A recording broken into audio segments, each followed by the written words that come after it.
everybody. So I'm going to show you a little trick in your trigonometry class to help you remember the unit circle. And it goes back to everybody is just going to use their hand with their 5 fingers. And this is going to help you remember the entire unit circle, okay?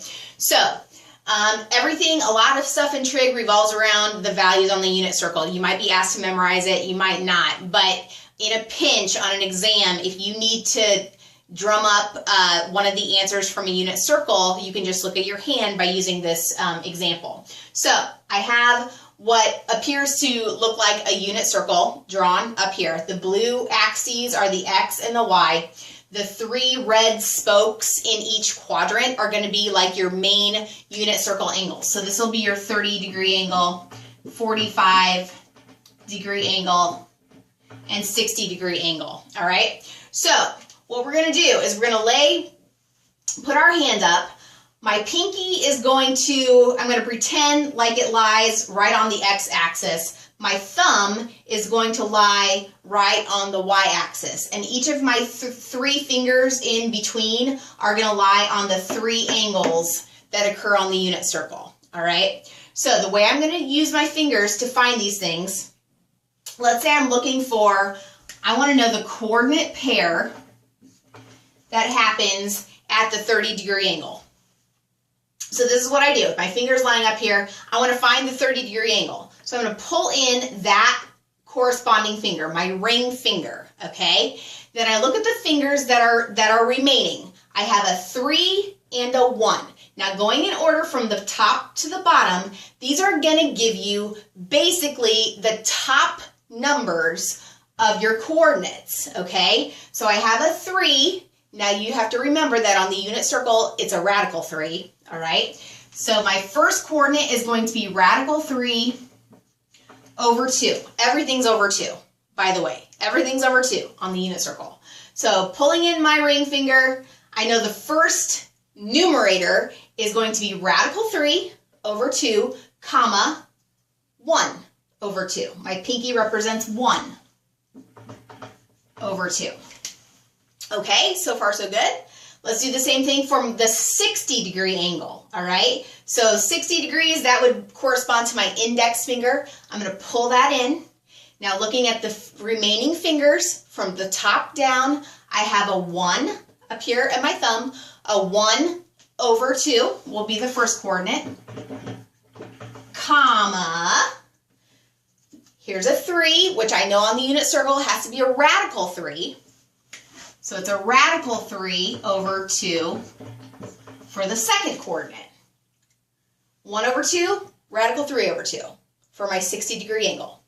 Now, last but not least, the 45-degree angle. That's right in the middle. I'm going to pull in my middle finger and look what I have left. Lo and behold, I have a 2 and a 2. Well, the coordinates for 45 degrees are radical 2 over 2, radical 2 over 2. All right, so again, you got to remember the radical up top, but your fingers, your remaining fingers will tell you the numbers. Does that make sense? Radical 2 over 2, radical 2 over 2. Up here, we had 1 over 2, radical 3 over 2. Over here at 30 degrees, radical 3 over 2, 1 over 2. So if you can look at your fingers, if you're having a brain lapse in the middle of an exam and you can't remember what the unit circle looks like, just look at your hand and try to remember, okay, if that's my quadrant 1, those are going to be the numbers that they give, and you just have to kind of remember the radicals always on top, and then everything's over 2. But other than that, your fingers will tell you the numbers to every single one. Now, translating these into the other quadrants, the numbers are going to be exactly the same, okay? The only thing that changes is the negatives and positives. If we go over here in quadrant 2, the 60-degree angle, corresponding 60-degree angle over here, we're going to have the same numbers, only going to the left into quadrant 2 means the x coordinate is going to be negative. The y coordinate stays positive because we went up, right? So in quadrant 2, basically, the x coordinates are negative, the y coordinates are positive. The numbers stay the same. So this will be negative radical 2 over 2, comma, positive radical 2 over 2. Down here at the corresponding 30 in quadrant 2, we have negative square root of 3 over 2, comma, 1 over 2.